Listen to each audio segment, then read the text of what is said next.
오늘 큰 이슈잖아요. 그 검찰이 일단은 장관의 지위를 수용했다라고 하는 10시의 남자가 10시 이전에 이미 수용하겠다라는 얘기를 해서 네. 그러면 지금까지 이제 언론 보도를 통해서 보면 사건의 본질보다는 추미애 장관과 윤석열 총장의 기싸움 혹은 뭐 자존심 싸움, 뭐 세력 대결 이런 구도로 계속 갔는데 과연 어떻게 이 사건들이 계속해서 발단됐는지를 한 전체적으로 쭉 한번 훑어보면 이 사안을 이해하는 데 좀 더 도움이 되겠다 싶어서 준비를 했습니다. 일단은 처음에 이런 뜬금없는 기사를 한번 말씀드려 볼게요. 하노이 회담 때 베트남 현지에서 한국 기자가 굉장히 인기가 많다라고 하면서 막 띄웠던 기사가 있었습니다. 네. 남자 기자인데 말끔하게 생겼어요. 그래서 하노이 프린스다 막 이런 기사가 막 나왔어요.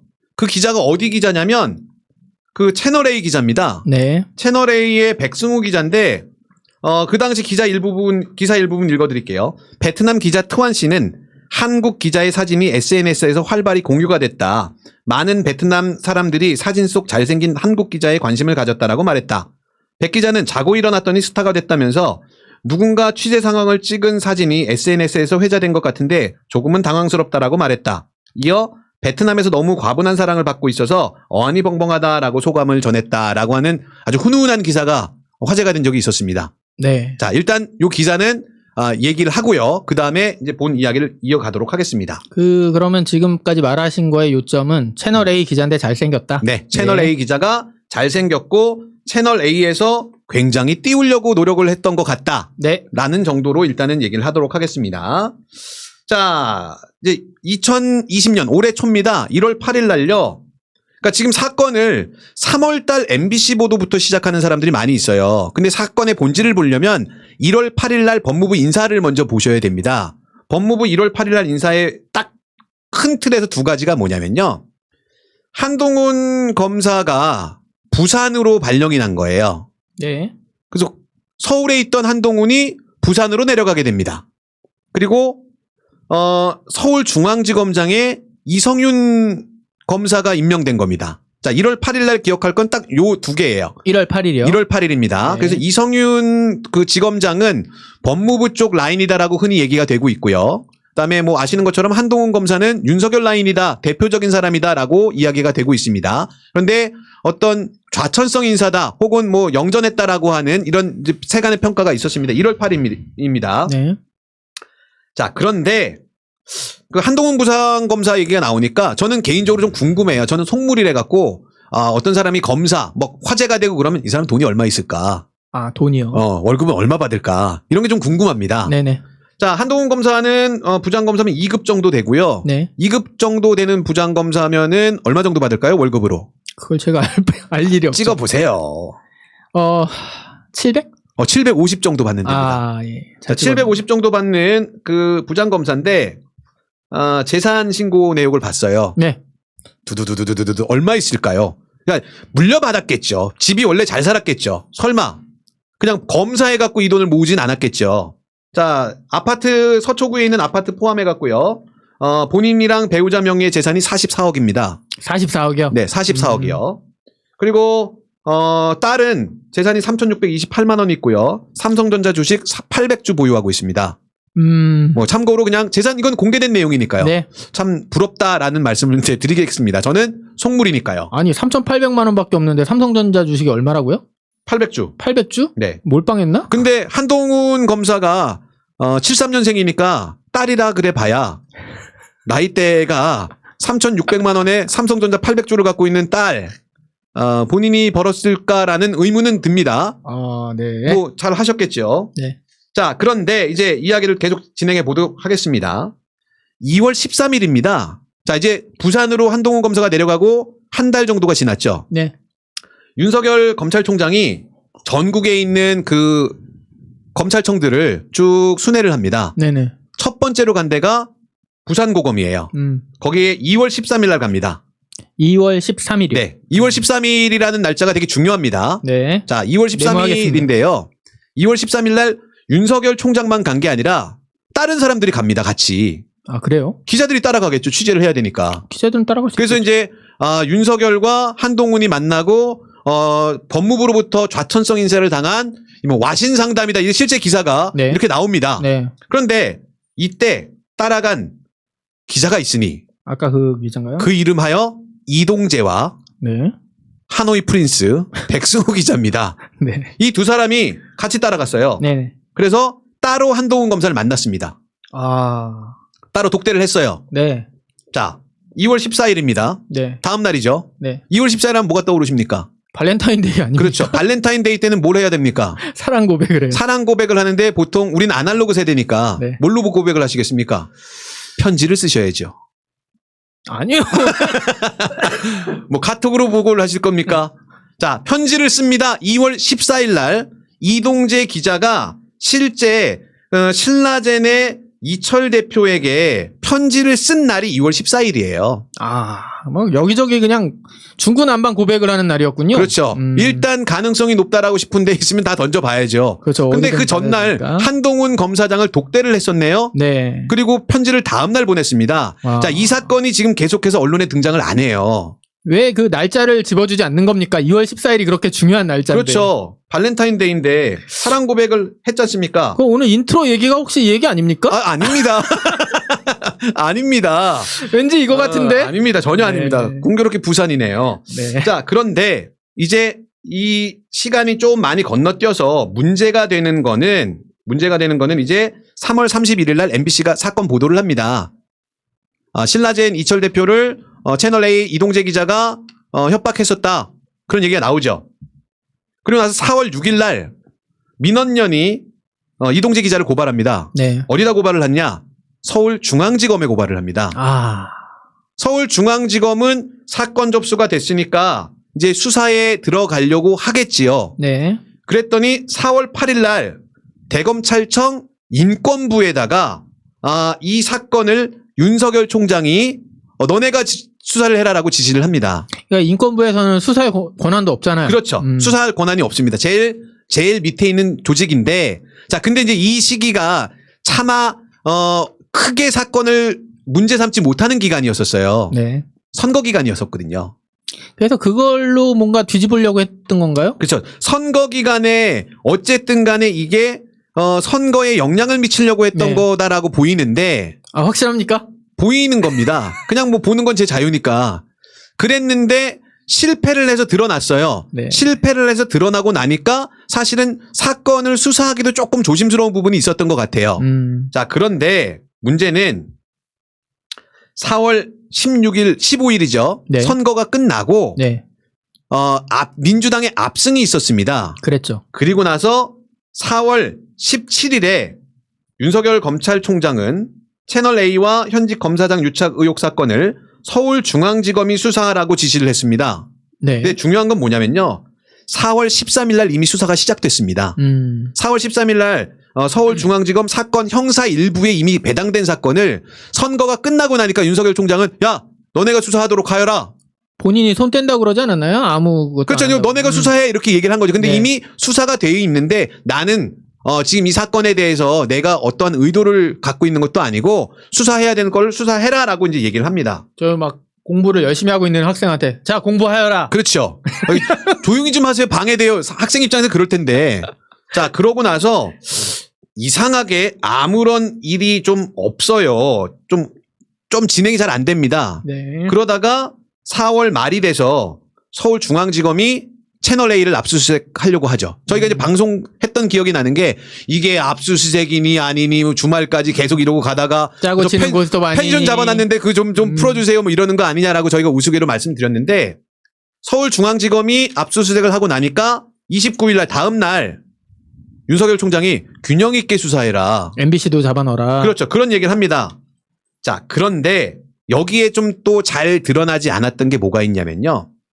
이 당시에 사건에 문제가 되고 있었기 때문에 채널A는 자체 진상조사팀을 운영을 했습니다. 네. 그러면서 이동재하고 백승우의 핸드폰을 받아서 포렌식 전문 기관에다가 의뢰를 했어요. 이미. 예, 그러니까 자체 조사했던 거죠. 네. 어쨌든 간에 이거는 법적인 문제가 있는 게 아니라 회사 내에서 이걸 좀 했다라고 하는 신용을 취한 거 아니었을까라고 생각이 돼요. 근데 그거를 압수수색을 해버렸죠. 그거를 털었어요. 그러니까 채널 A를 털었으면은 거기선 쉴드를 어떻게든지 그렇죠. 막았을 텐데 네. 의뢰를 맡긴 걸 털어버리니까. 맞습니다. 그래서 당시에 일단은 크게 뭐 디가우징 같은 거라고 얘기를 하잖아요. 완전히 복구할 수 없게 만들어 놓는 걸. 네. 이동재 기자는 그걸 했다라고 보인다고 해요. 네. 근데 백승우 우리 하노이 프린스는 왕자님이 바쁘셨거든요. 설마 자기를 털 줄은 그래서 몰랐겠죠. 디가우징까지는 될 거다라고 생각을 못 하고 일단 제출해. 검찰 고발 됐으니까 제출해. 우리 진상조사해야 돼 하고 포렌식 업체에 맡겼는데 서울중앙지검이 이 포렌식 업체를 압수수색을 했습니다. 네. 그러면서 백승우 핸드폰에서 3자가 아까 말씀드렸던 2월 13일 날 3자가 대화했던 내용이 녹음되어 있는 파일을 복구를 해낸 것 같아요. 아, 정말 우리에게 왕자님 같은 존재네요. 그렇죠. 근데 이제 이 복구된 파일이 나오면서부터 검찰 쪽에서의 움직임이 굉장히 다급해지기 시작합니다.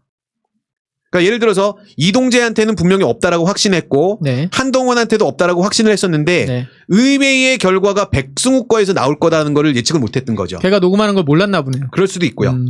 자, 다음에 시간이 좀 건너뜁니다.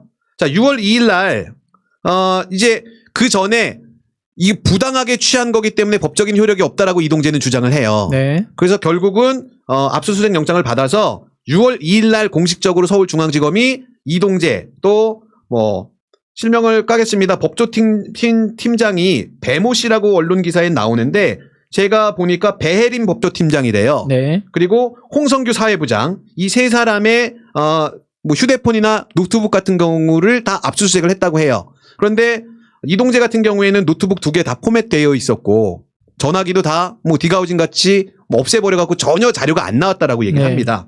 자, 그런데 이미 서울중앙지검에서는 백승우의 그 자료를 통해 갖고 실체에 조금씩 접근을 했던 거예요. 네. 근데 그거를 일단 보수 언론에서 아무것도 나오지 않았다라고 하면서 내용이 지금 이 백승우한테서 나왔던 그 자료는 실제 아무 일이 없었던 거다라고 쉴드를 치면서 기사를 쓰면서 실제 백승우한테서 나왔다라는 거를 기사로 인정을 해줘 버린 거죠. 네. 그게 조선일보였었습니다. 그 이후에 6월 16일 날 한동훈 검사장의 핸드폰이 압수수색돼요. 네. 물론 지금까지도 아무것도 못하고 있다라고 하는데 그 이후에 19일 날 대검 전문 자문단 소집이 결정됩니다. 네. 자, 지금 이제 이 상황에서는 중앙지검이 소스를 가지고 갔다라는 거가 다 이제 공개된 상황인 것 같아요. 검찰 내에서. 근데 지금 그 한동훈 검사장의 폰 같은 경우에는 네. 비밀번호를 몰라서 지금 못 푸는 거잖아요. 그렇죠. 주리를 틀어서라도 비밀번호 알아낼 수 없나요? 심적으로는 그렇게 하고 싶은데 그게 좀 안 되죠, 당연히. 그죠? 그럼 뭘 어떻게 해야 되나요? 본인이 얘기하지 않으면 그럼 영원히 모르는 겁니까? 애인과 주고받은 카톡은 공개하지 않겠다라는 서약서 같은 걸 쓰면 되지 않을까. 그거는 서약서 쓸지. 근데 애인이 네. 네, 그렇습니다. 자, 그래서 대검 자문단 소집 결정이 되면서 이거 해도 너무한 거 아니냐. 또 대검 자문단을 소집할 때 총장의 입맛에 맞는 사람들을 선임할 수 있다라고 하는 의혹들이 계속해서 불거졌습니다. 그래서 이에 이제 계속해서 가만히 지켜보고 있던 우리 장관 언니가 언니요? 네, 장관 언니가 급하게 빡치셔갖고 이제 한동훈을 그 법무연수원 연구위원으로 보내버립니다. 네. 자, 그러면서 이제 추미애 장관이 다시 그 전면 화제의 중심에 서게 돼요. 네네. 근데 지금 여기서는 이제 보통 사건을 보도할 때 지금 이 사건부터 지금 현재 언론에는 많이 등장을 합니다. 네. 왜 자문단을 운영하겠다라고 하는데 검찰총장이 결정한 사안에 대해서 수사 사안에 대해서 왜 법무부 장관이 이렇게 왈가왈부하냐. 근데 그 사안 자체가 말이 안 되는 게 지휘권은 유일하게 법무부 장관이 갖고 있고 법무부 장관이 주장하는 건 서울중앙지검이 수사하던 내용들을 그대로 외부에 압력 없이 수사하게 해라. 이게 지금 법무부 장관이 주장하는 거잖아요. 그러니까 그런 용어들이 너무 네. 어렵게 와닿는 경우가 있잖아요. 그러니까 그렇죠. 좀 연배가 있으신 분들한테 설명할 때는 그냥 법무부 장관이 더 높아. 그렇죠. 그렇게 얘기를 하시면 될 것 같아요. 맞아요. 여기 말을 따라야 돼. 그래서 법무부 장관이 야 이거 해 그랬더니 일단 좀 생각을 좀 해보고 그 뭐 넌 생각하지 마 그냥. 흔한 비유로 육군 참모총장이 국방부 장관의 명을 어기는 거잖아요. 네. 그리고 이제 계속해서 얘기 나오는 게 되게 표현 자체가 되게 웃긴 게 있어요. 대검이 검찰총장에게 보고했다. 네. 근데 대검은 검찰총장인 거잖아요. 그렇죠. 대검이 검찰총장에게 보고했다. 내가 나한테 보고하는 거죠. 육군이 육군 참모총장에게 보고했다. 뭐 네. 이런 거죠. 새날이 푸나님한테 보고했다. 뭐 이렇게 돼버리는 것 같아요. 네. 그런 말장난을 계속하고 있는데 그동안에 계속해서 좀 공전하고 있던 상황에서 장관이 일단 뚝심 있게 밀고 나가니까 결국은 권력에 기생하는 집단들은 그 절차의 정당성이 확보됐을 때 아무것도 하지 못한다라고 하는 사건들이 일련의 과정을 통해서 계속 벌어지고 있었던 거거든요. 네네. 예를 들면 이제 검사장 회의를 통해 가지고 쉴드를 치고 싶었던 거예요. 그 검찰총장 같은 경우에는 이게 내 스스로 나 혼자의 의견이 아니라 전국에 있는 검사장들이 모여서 이런 얘기들을 했다. 근데 실제 그 검사장 회의에서의 내용들을 보면 여러 가지 의견이 나왔다고 합니다. 실제로 검찰총장이 이 사건에서 손을 떼는 게 낫다. 그래야 검찰이 제 식구 감싸기다라고 하는 의혹을 받지 않는다. 라고 하는 내용도 상당히 나왔다라고 하는데 그 내용은 빠집니다. 네네. 그 내용들은 다 기사에서 빠지죠. 기사도 그렇고 검찰에서 취합록이다라고 하는 듣도 보도 못한 그 자리에서 나왔던 모든 내용을 취합했다라고 하는 그 보도자료를 배포하는데 그 내용에서 그 내용은 다 빼요. 거의 조선시대 보는 거예요. 그렇죠. 그런 다음에 검사장 회의에서 이랬습니다. 그러니 그러면 우리 절충안으로 특임 검사를 하는 게 어떻겠습니까? 네. 그랬더니 특임 검사 제안을 했던 게 6시 이후였습니다. 네네. 검찰 쪽에서의 꼼수는 뭐였냐면 법무부 장관이 액션을 취하지 않을 거라고 본 거죠. 퇴근 시간 이후니까. 그러면 밤새 기사가 양산되고 검찰에서 뭔가 중재안을 던졌는데 그걸 안 받은. 왜 법무부에서는 이걸 안 받냐라고 하는 모양새로 끌고 가려고 했는데 추미애 장관이 1시간 반 만에 그냥 꺼져 이렇게 한 거죠. 꺼지라고 하셨어요? 아닙니다.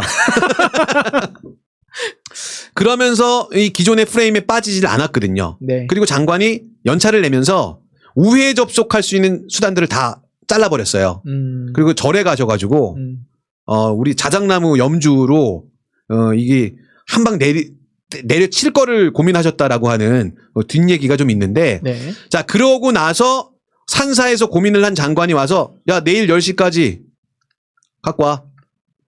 개길 건지 받을 건지 해.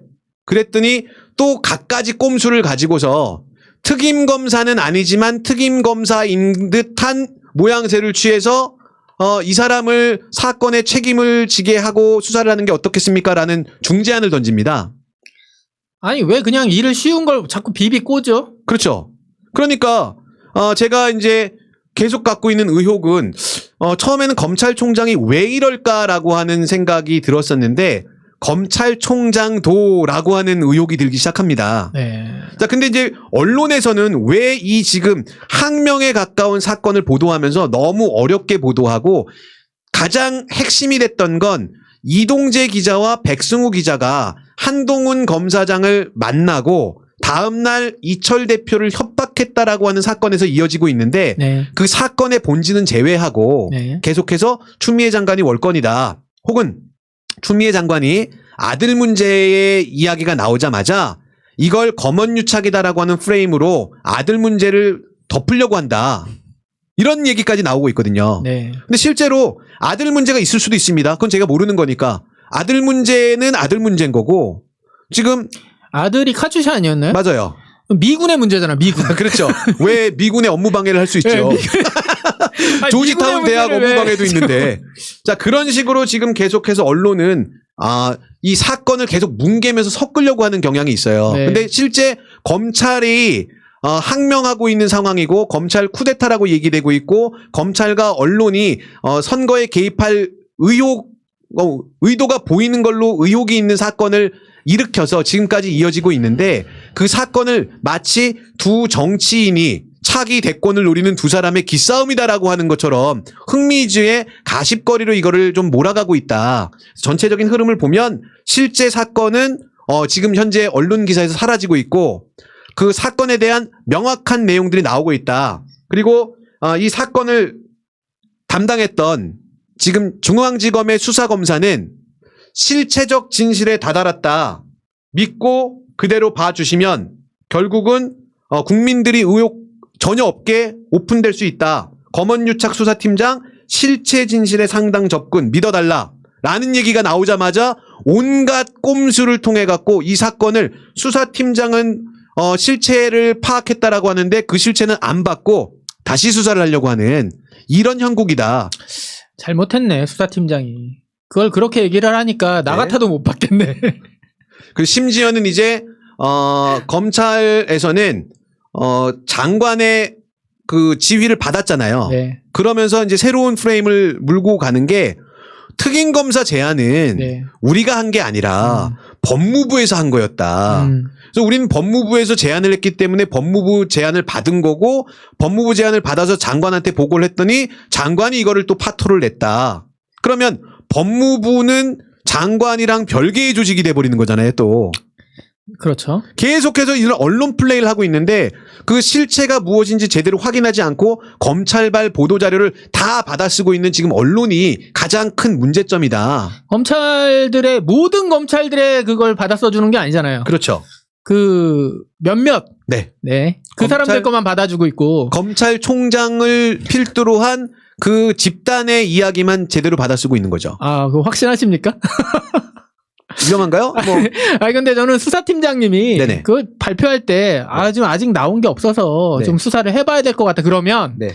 윤석열 총장 입장에서는 나온 게 없나? 그렇죠. 그럼 맡겨도 될까? 그렇죠. 그렇게 했을 때 맞죠. 뒤통수를 딱 쳤어야 되는데 좀 페이크다! 그렇죠. 너무 이렇게 됐었어야 안타깝네요. 되는데 너무 또 이제 정치를 못 하시는 훌륭한 검사시겠죠, 뭐. 그렇죠. 있는 건 있는 대로 말씀하시는 분 같네. 실체에 도달했다라고 했을 때 저쪽에서는 백승우한테서 나온 게 있고 뭐 이렇게 그러니까 이제 이미 예측이 돼 버리잖아요. 똥줄이 타셔가지고 그쪽에서 그렇죠. 그냥 좀 감춰 두셨으면 더 좋았을 텐데라고 하는 안타깝네요.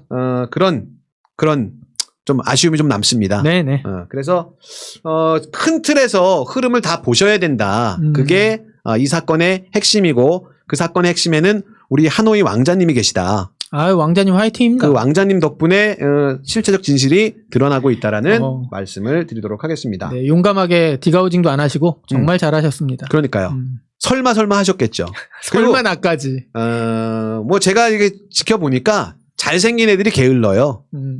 그래서 그 게으름 덕분에 아마 이 실체적 진실에 우리가 도달할 수 있지 않을까. 조만간에 사건이 중앙지검에서 계속 이제 수사를 한다라고 하니까 결과가 만천하에 실체적 진실이 드러나는 그날까지 열심히 검찰 욕을 저희는 해보도록 하겠습니다. 저희는요? 당신이 하세요. 저는 안 합니다. 그럼 다시 정정하겠습니다. 실체적 진실이 드러나는 그날까지 검찰 욕을 제가 하도록 하겠습니다.